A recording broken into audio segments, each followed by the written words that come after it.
Ladies and gentlemen, welcome in, welcome on, and welcome to another episode of the Direct Podcast. Today, Agatha All Along, episode 6. Yeah, episode Yeah, 6. yeah, episode 6. We are deep into this series. I'm your host, Matt Roembke, and I'm joined as always by my friend, co-host, box office correspondent, and senior editor at thedirect.com, Mr. David Thompson. David, you're having an excellent hair day. How are you? Oh, I appreciate that. I am doing very well. I actually just wrapped up watching Agatha All Along. So these are going to be the most fresh thoughts you can possibly get for one of these reviews. Normally there's at least some time to sit on it and think, but no thinking today, just talking. Mm-mm. Happy to be here. And yeah, man, let's get into it. Yeah, I can't wait. Very excited. Agatha All Along. Episode 6, the lineup hasn't changed. You know the crew, but we did add one very important character into this episode that I won't put it into spoilers because what a moment. You know what I mean? I mean, what a moment. Act All Along, episode 6, the teen episode, the Billy episode. This is the one we've kind of been waiting for as far as like the how and why of it all. David Thompson, your thoughts and opinions. Yeah, so I just watched this episode. I am giving you the most fresh thoughts I can possibly give. Normally, I have some time to think on the episode, but this is it. Last week, I came in and was kind of a downer on episode 5. Everyone was hooting, hollering. Matt, you loved the episode. In general, Twitter was blowing up with the A reveal buzz. at the end. But personally, I didn't think the episode actually worked individually as much as I wanted it to, or as much as most people thought. I am the total opposite on episode 6. Let's I go. love this episode. This is the best episode by far to me, thus far through the series. Many people know this about me. Thomas Carter Rochester is definitely one of those people if he's listening right now. I love a good flashback. I'm a sucker for a flashback scene. Now, the people of the Acolyte heard that a little too closely and took that a little too deep to heart, unfortunately, last June. Anyway, I loved this episode for just that fact, it being kind of this flashback, the backstory of Billy, of Teen, of what Joe Locke's doing in the MCU. So many spoilers to dive into today, so we're gonna hold off on those thoughts. But overall, just quickly, best episode so far. One of the best episodes, I would say, in this Jack Schaefer, WandaVision, Agatha All Along sequence we've had.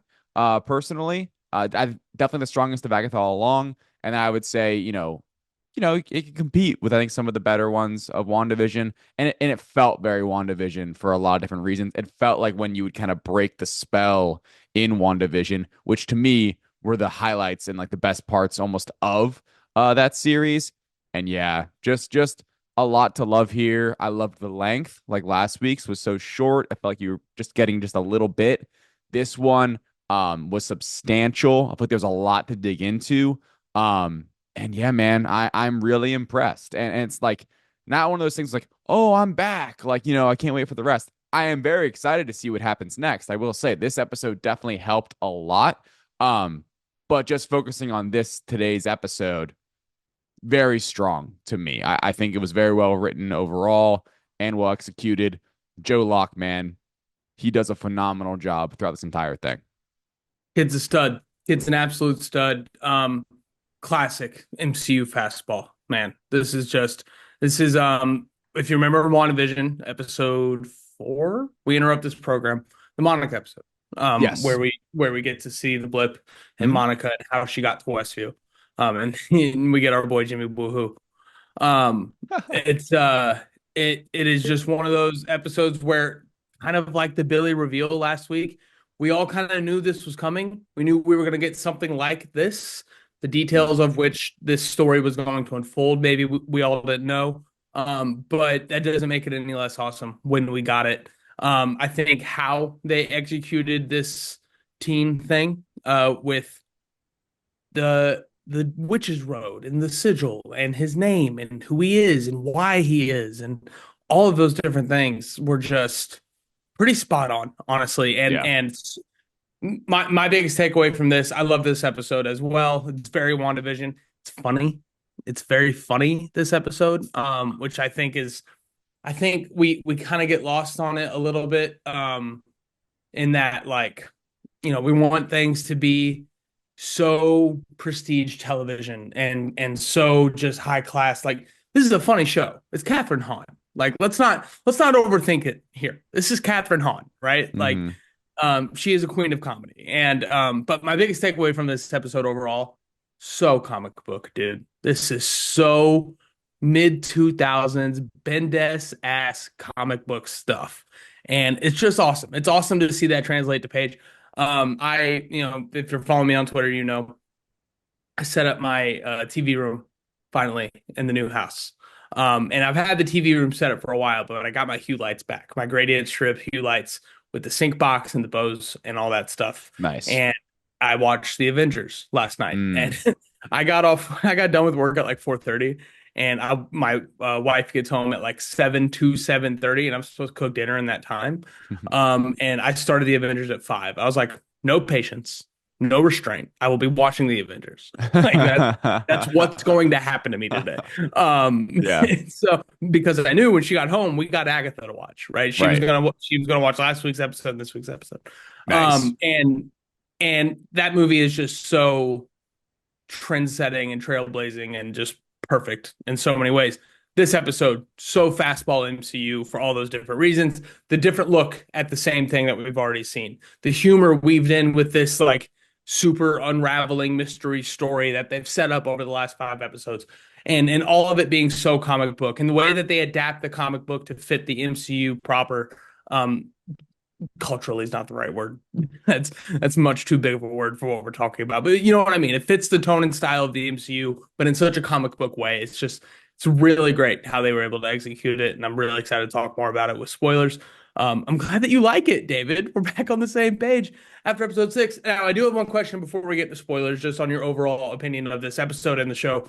This is I think objectively one of those types of episodes, obviously when you watch it, that goes back and adds context to so many things throughout the show. Yeah. And it does that pretty much leveling up throughout it. Maybe not last week, but like the first few weeks, this added so much to that. Does this give you a different retroactive opinion on the show? I know you were never out on the story or the plot rather of the show, but does this give you a little more credence looking back now that we Mm, have a little more context on Team? yeah. I guess a Yes and little bit. no. I Yeah, think the big thing is like my issues have been more so with like entertainment value, execution, I see. stuff like that. Specifically, I would say the last 3 episodes before this one, like 3 through 5, I thought were weaker than the first two. And this Trials. almost adds more context to those first 2 episodes, more so Mhm. than that middle section. I guess you could kind of sum it up to like I haven't really enjoyed what's been on the road so far. Sure. If you had to put it that way. But that aside, yeah, it definitely does help. I mean, in many ways. And I think, looking back, we'll see how it ends. But there's a world where I like the beginning, I'm out on the middle, and then I like this last section, right? Yeah. Because like now that we're kind of the stakes are where they are and all kind of the secrets are out, most of the secrets are out on the show, right? I feel like we have a Love it. great area here to play with. Mhm. And just kind of like and by the way, quickly, and this isn't a spoiler, like this episode did a great job of something that I've like tried to not be such a sucker for, but is the MCU connections of it all. Like I'm still like, yes, like please mention this. Please like let me hear Wanda's voice. All these little things, like let it all connect. And this was, and it's funny because this answered a question I asked in the podcast last week of like, how does this make any sense? you know? And they gave us the answer. And like that Yeah. is what I want. Like that is a great thing. And that kind of like is a testament to like patience, watch the whole series, see how it is once it's in its totality. Because now I'm sure like if they continue what they just did in this episode, I'll end up liking it a lot more. And by the way, so it was the same director to play the director game really quick. Jack Disney Schaefer Plus. directed the and it makes sense to me, man. It makes perfect sense in my head. Jack Schaefer directed the first 2 episodes, liked them both. Someone else directed the next 3 episodes, wasn't as big of a fan. A new director, don't know how to pronounce their name, directed this episode and directs episodes 8 and 9, whereas Jack Schaefer directs next episode, episode 7. So playing that game a little bit, I don't know. I think there's definitely a chance I'm kind Yeah. of in on these like I said, those kind of non-middle episodes, because this one felt totally different to me personally. I felt like from the very get-go, I'm like, wow, this just seems awesome. It was like a different take on the same context of the story, which I really enjoyed. Is this person's name Ganja? Is it? I was gonna say Ganja Monteiro. That's a tough name to grow up with. I'm not gonna lie. That's the name of weed. People call weed ganja.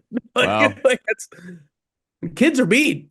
Kids are mean. Growing up with a name like ganja is tough. yeah, she's great. So I Oh mean, no, this yeah, no. episode I thought she did a great job. She's a stunning human being if you gotta look at the profile picture. Wow. Yeah, She's got the big high hair. Anyway, we're not here. We are here to talk about Ganja Ontario, actually. But yeah, we really let's dive are. into spoilers. Agatha All Along, familiar by thy side. Lights out! Now you want to get nuts? Come on, let's get nuts. All right, David Thompson.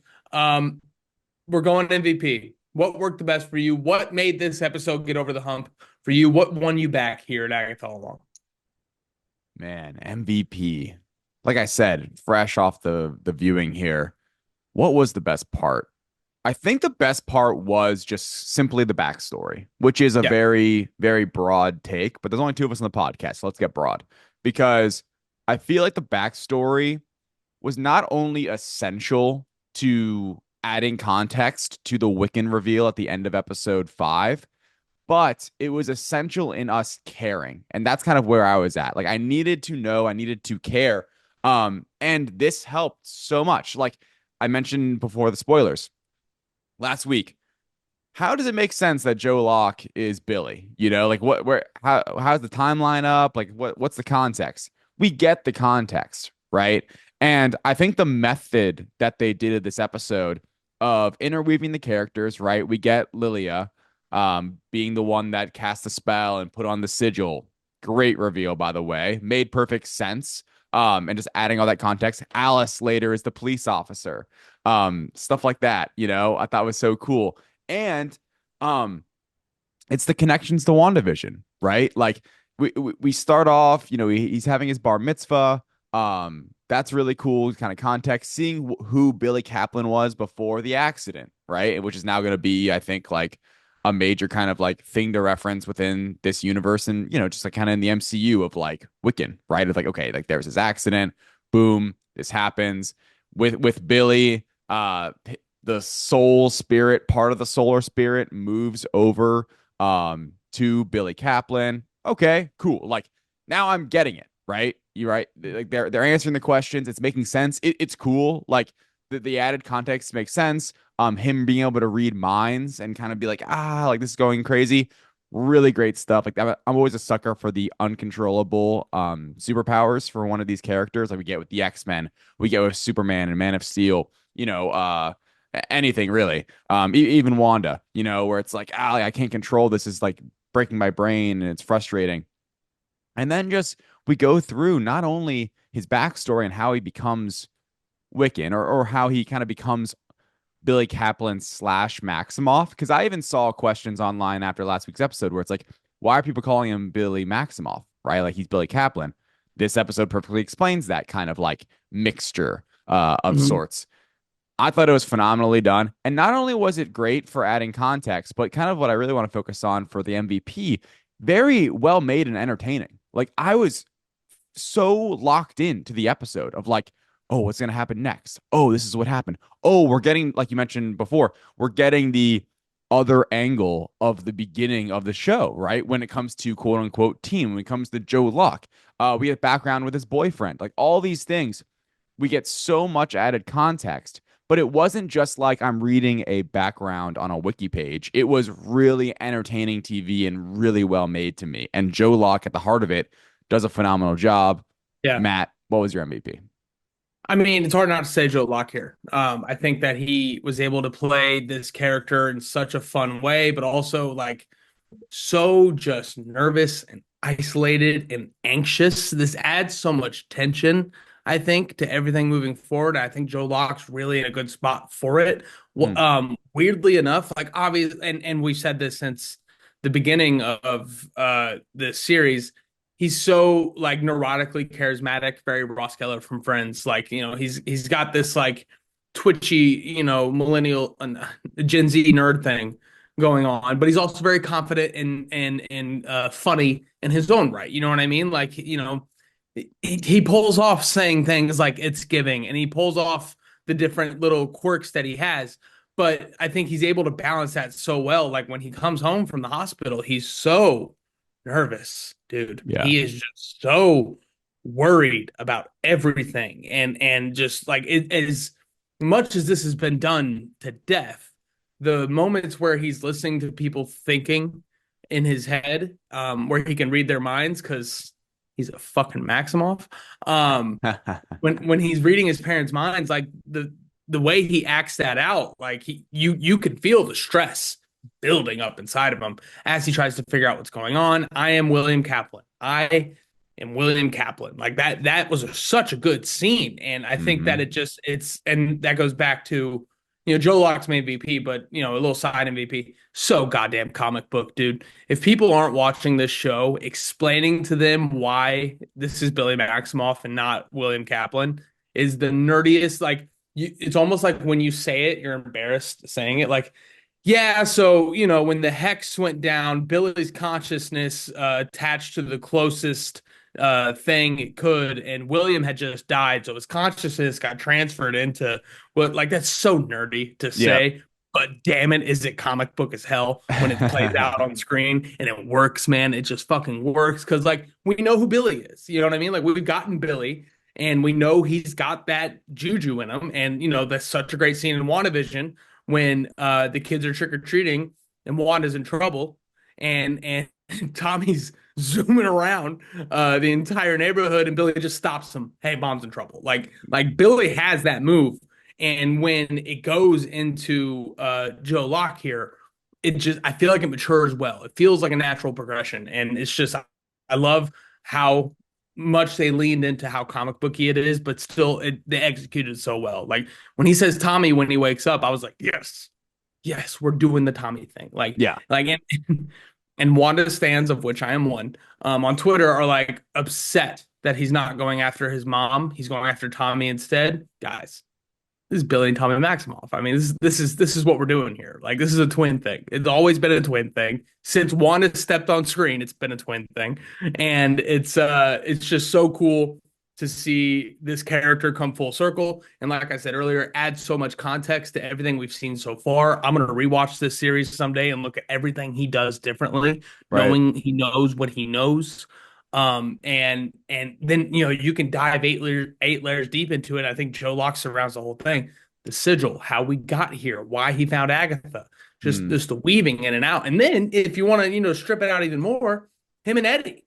Like what an awesome romance that we get for 5-10 minutes. But like, man, do you care about those two horny fucks? Like it is just it's so cool to see Joe Locke be able to show so much range in this episode alone, right? Hmm. Especially coming off the Billie Eilish drop last week, where it was such a badass moment to see him come back and be that soft, dancing at the bar mitzvah, character. I think it was really great to see Joe Locke be able to stretch here. Yeah, really great transition. Super small little like top play, I guess, to kind of step on that. The transition from like the ceremonial traditional like bar mitzvah moment into the Mhm. party. That was like a wonderful transition they pulled off. That Yeah. like the music starts to play. I'm like, what's happening? I'm like, oh, okay, now we're at the party, and like that was also cool how they like just like they had like someone like reading palms, and it's Mm. Lilia.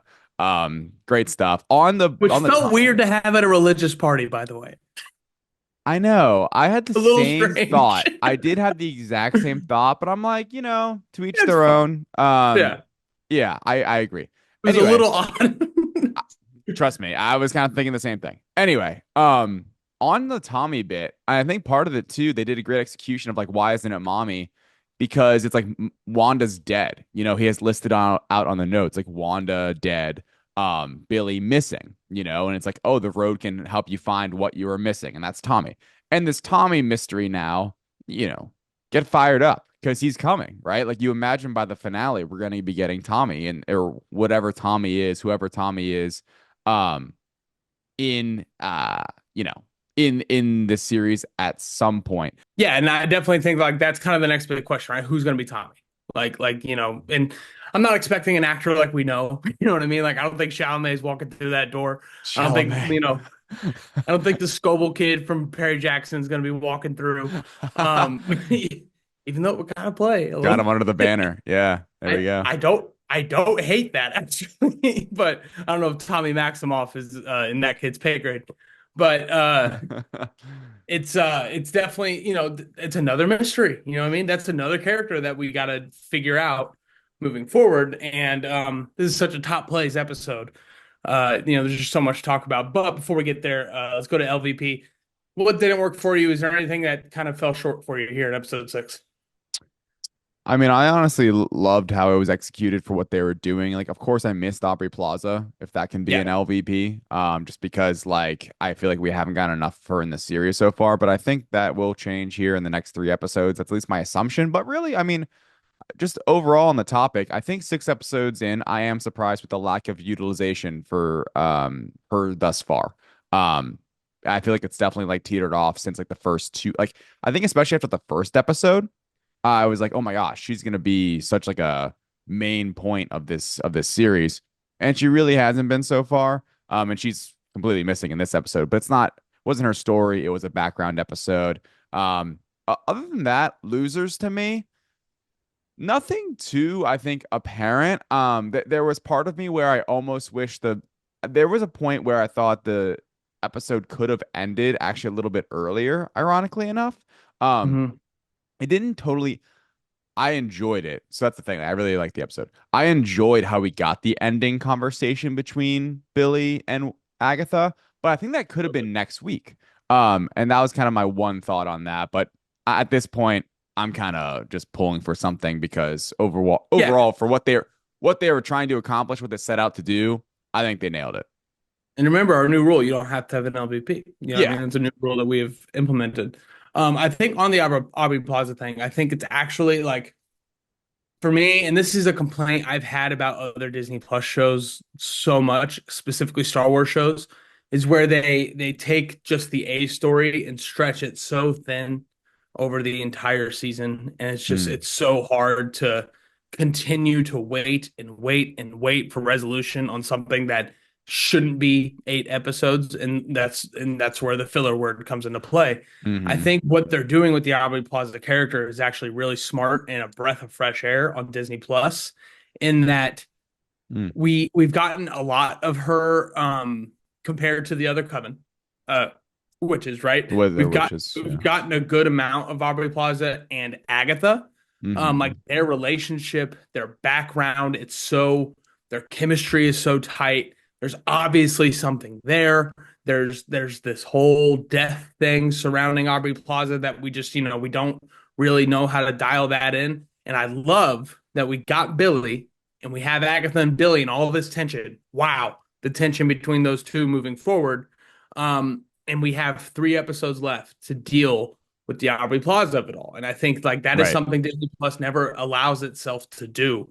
And that now we can really see how Aubrey Plaza plays out as what we assume is the villain of this series moving forward, even though, we have so many different dynamics going on between all these different characters. With Aubrey hmm Plaza, there's one dynamic and there's one thing she cares about. That's Agatha.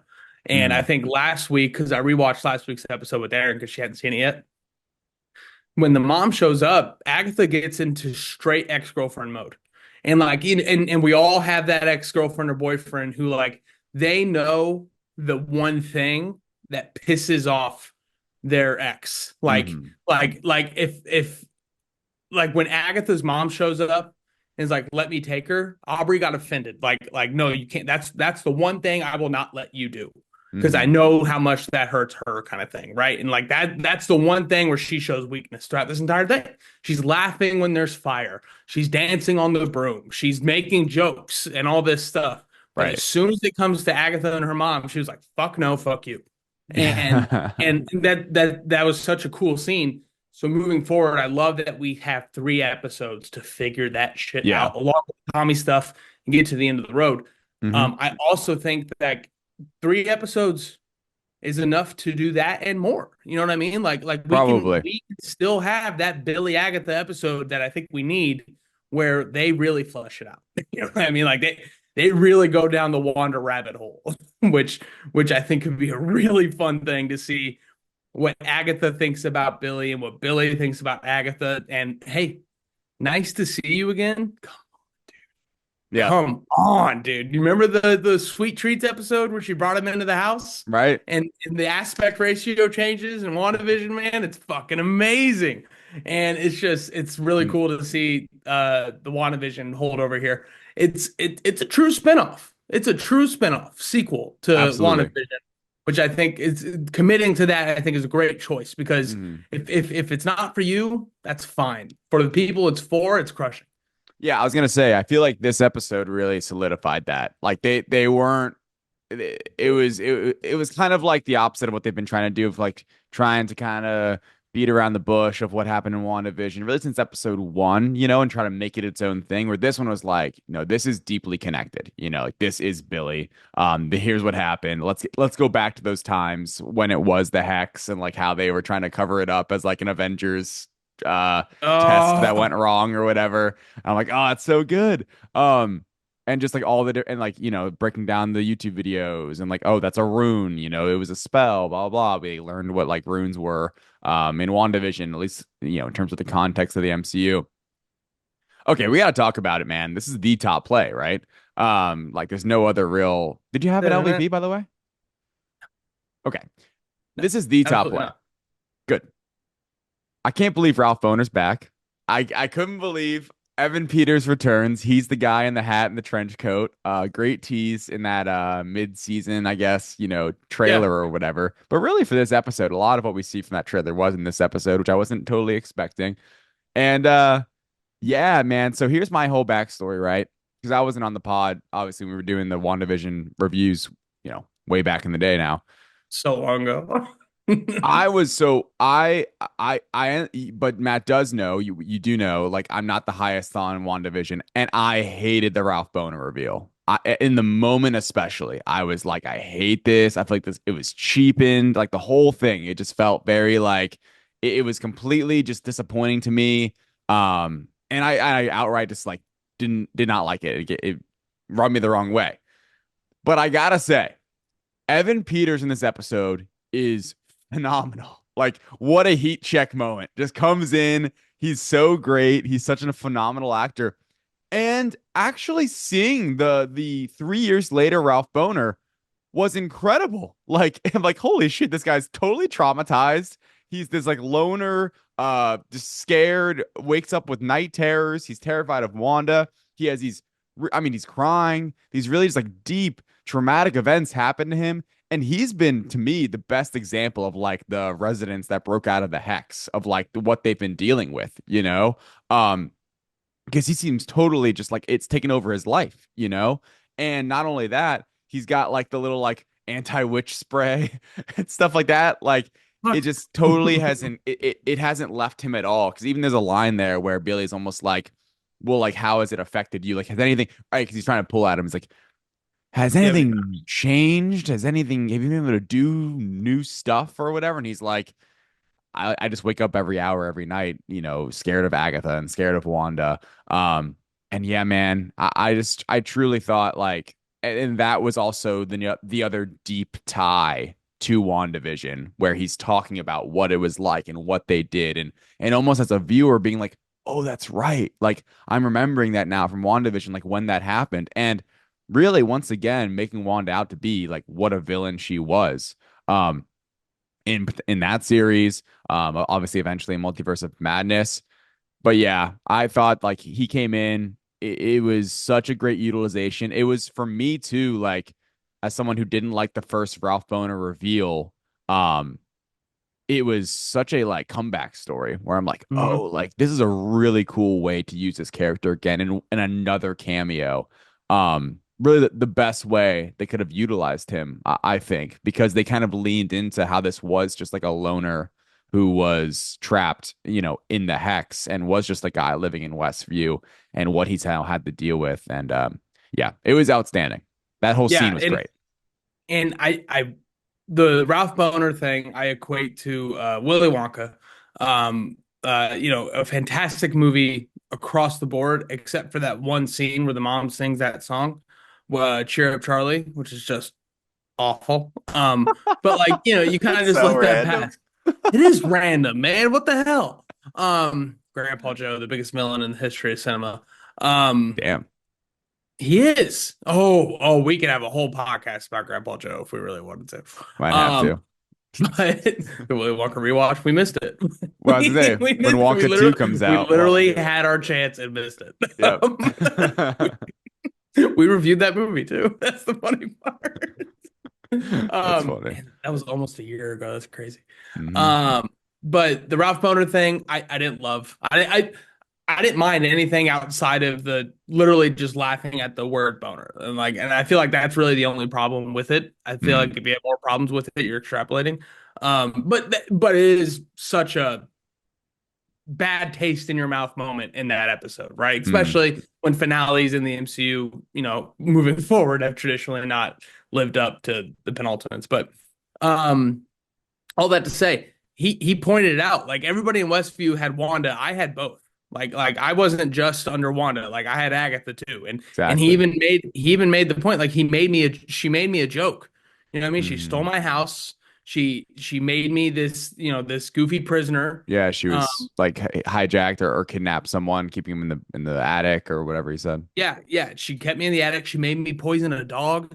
Hmm. He really laid out like why he was such a goofy guy in that because Agatha made him and like when you watch Agatha, yeah, it kind of makes sense that he would laugh at the boner joke now. You know what I mean? Like Agatha's puppet would do that. You kind of get that sense. I was a And terrible influence on the kids or whatever. yeah, yeah. I'd be this terrible influence on these kids. The shirt Agatha was wearing in the house, the Boner family reunion, and Yeah, it's like a camping trip. It says pitch a tent. Come right. on, come on. But no, I think that he comes in and just lays out this awesome, creepy, funny performance. It's objectively funny, but it also just shows so much trauma from the WandaVision thing, but also just Agatha. Don't ask about Hmm. Agatha. Don't ask about Agatha. And that's how he knows. That's how Billy knows. And then he goes down that internet rabbit hole. And that leads me to my next top play. Oh my God, Agatha Harkness is Jolene. What? Are you kidding me? Do you know the song Jolene, David? Yes, I do know the song Jolene. Yeah, and I thought that was. That felt insulting. I'm sorry. One of the most famous songs ever. But Yeah, the for, same way Loki is DB Cooper, Agatha right. Harkness is Jolene. I Yeah, can't believe it. that was great. That was that whole. Oh my gosh, that was one of the best. That was a great top play actually. That you reminded me of that whole sequence of Yeah, seeing her that's such oh, I almost got the heebie-jeebies watching. It's it's always creepy to me when they do that when it's yeah. oh you see them in different spots and oh my gosh that was them and Mhm. just researching and we've seen that image before of her way back in the day, that old that Yeah, with really the old kind hat. of yeah, but for whatever reason with him Googling it and going down the rabbit hole, this was just done much more in a creepy way. I was like, oh gosh, yeah, it really is her. I'm scared, Yeah. yeah. Witch shit, man. Just a bunch of witch shit. And that's the other thing. Another top play. Just so much witch stuff throughout this whole deal. We got to talk about Lilia. We got to talk about the sigil. Wow. Yep. No one saw that coming. No one saw Yep. her being the one that put the sigil on. And it makes all the sense in the world. She saw ahead. If Agatha finds out who this kid is, he's going to be in trouble. Let's stop that real quick. She immediately forgets, obviously, because that's what Yep. a sigil does. Cool And acting too. yeah, just written. Pat LaPone crushed it in this episode, man. Yeah. I thought she really did a good job doing all the things. Like she and Billy knowing about the sigil the whole time too, Right. like having the piece, and But it's not just totally understanding, I feel like. yeah, because he couldn't, because that's kind of the point of the whole deal. But Exactly. once it breaks, he knows it all clicks for him. It all clicks for him all at once. And Hmm. I just think that it was a really awesome use of misdirection because we all thought it was going to be Agatha or Wanda or Billy himself that put the sigil on him so he could skate by Agatha throughout the Witch's Road and go under the radar as Billy Maximoff. Hmm. But it was Lilia the whole time to protect him I think try to get him not to go on this little journey he's about to go on. Right. But obviously that doesn't work out. Also, the Multiverse of Madness tie-in with that. Have you seen immediately people are like, if this is Billy Maximoff, why did Wanda go across the multiverse to try to hunt down Billy Maximoff? I had the exact same thought. Do you understand the sigil? She couldn't see him. Oh. Lilia hid him from every witch, Oh, I see. and Wanda couldn't find Billy. So why, by the way, on this topic, now that we're diving deep here, why did she put the sigil if he wasn't Billy Maximoff yet? She could see it in the future. She saw Right. down the line, saw what was coming, and put it Hmm. down. But but as soon as she does that, she forgets. So like we don't get that. We don't get the reasoning because she made a split decision right there to Right. make it Yeah. happen. That Which is a great. By the way, I forgot I had that thought, but I had that exact thought when it happened because I was like, yeah, why would then in Multiverse of Madness, why is Wanda searching the multiverse for the one universe where she can torturing be with her America kids? Chavez. Yeah, exactly. Um, Oh, so that makes sense. That makes sense. yeah, That's unfortunate. And I wonder if we it will was ever Lilia all along. slowly all along. I do wonder if we will ever get in the future, Wanda back with Joe Locke in any form or fashion, or whoever, like maybe Tommy's gonna be too. Oh yeah, You'd think so, but it's like when and where. We'll see, man. There's a lot of possibilities. yeah. The By the It's way, on the possibilities, the Young Avengers stuff seems kind of obvious.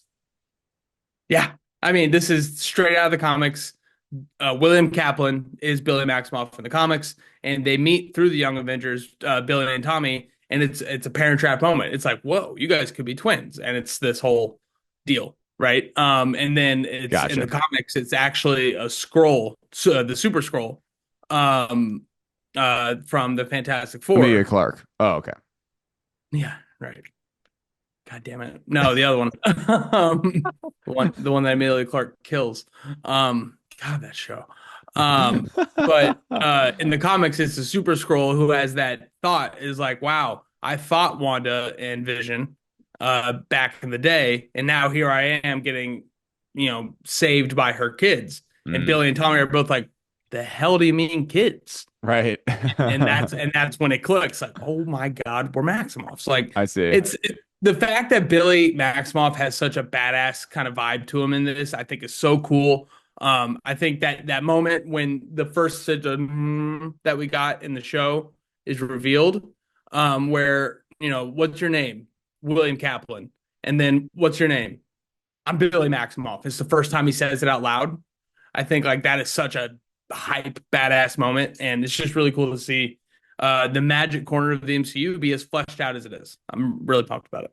Yeah, 100%. I mean, it's definitely, it's back to, I mentioned earlier, there are deep MCU connections, but it is also in this like mystical, magical, witchy corner, and that's what the MCU has become now, right? Right? Like we can have Avengers level events, but we also have such a spread out array of characters and different kind of just like sections of the MCU, whether it's the multiverse, whether it's magic, whether it's cosmic, whether it's grounded. Mhm. There's so much that I've into. Like it's funny, Government. government, like, this show, think about like this show compared to something like we're gonna get like Daredevil, like it's somehow in the same universe, but just radically different like sections, kind of like what the story is being told. And that's why I think, at the end of the day, we all freak out and still love these Avengers movies because and we will love Doomsday. I think it all comes together, right? Seeing all of them work together and seeing all these things combined is just like it's so cool. It's so much fun. Yeah, it's a blast. So moving forward, we got a lot of things on the table now. A lot of stuff on the table. Yeah, Agatha and Billy is such an awesome, contentious relationship. But, they're both going down the road now. It's just them. And I or is think that that's such a cool back and forth we're gonna get throughout the rest of this thing. So that's one thing, right? Yeah. The Tommy of it all we talked about. Rio, another top play. Did you notice when Eddie texts Billy, he's like, "You're my heart," but it's a black heart. Yeah. Do you remember when Lilia wrote down the Ah. roster and there was a black heart? We all thought it was Rio, but it was Billy. And why did she write down a black heart instead of Billy? Huh. She doesn't know his name because it's sigil. All Mm. coming together. It's all Very coming. interesting. So by the way, Yes, I've yes. seen a thing, like we wrote about an article about it last night, I think. Yeah. So that kid's supposed to be a Hulkling or something like that. Maybe. I don't. So Billy dates Hulkling in the comics. Right. So So, maybe. so if Yeah. Billy's boyfriend in theory is Hulkling, but I don't know if he could be, but Mhm. there's no. I don't think there was anything in this show other than the fact that he's dating Billy that Right. would point to that. Yeah. And so we have Rio, Aubrey Plaza, how she fits into this, the death of it all. I think when she comes back, it's going to be with a lot more confrontation. I think it's going to be with a lot more escalation of why she's there, what this whole mystery between those. That's the other thing I love about the show. We just got an entire mystery unraveled for us, and there's still a whole another one to be unraveled. And the fact that what's this whole relationship like? Like, what does Right. Agatha want at the end of the road? What does she want at the end of the road? So I Hmm. think we're in the same place we are with Agatha as we are with the Penguin, where I genuinely have no idea where we're going next. But I'm excited to see what that is. 100%, man. I'm in. Definitely more in than I was last week. And I'm just really excited to see what happens next. By the way, 2 weeks left. 3 episodes, 2 weeks. At the end of next week, we will have only one more night to go through. Which is still very, very fascinating to me. I'm really excited to see, obviously, how this thing ends and kind of like what happens in those final 2 episodes. Of course, next week as well, just looking, a little closer. But like the fact that we do get the double up on finale Hmm. night is going to be very exciting. Yeah, and we will be recording our finale review on All Hallows Eve, Yeah. which is very exciting. Very exciting stuff. Well, that is Agatha All Along, episode 5. We have next week we have on Monday the Penguin episode. 5. This is All Along episode 6. Next week Yes. we have the Sorry. Penguin episode 5, Hmm. and then just we're gonna keep rolling with this for a couple more weeks, man. It's very exciting. If you're not already, go to subscribe to the Direct Extras YouTube page where you can find exclusive clips of the Direct podcast, but also interviews from the direct.com across Hollywood. We just interviewed Kevin Smith. Like, Yep. what? Are you kidding? And also make sure to go check out the direct.com for everything you need to know about the universes you love. For David, I'm Matt. Until then, see you next time.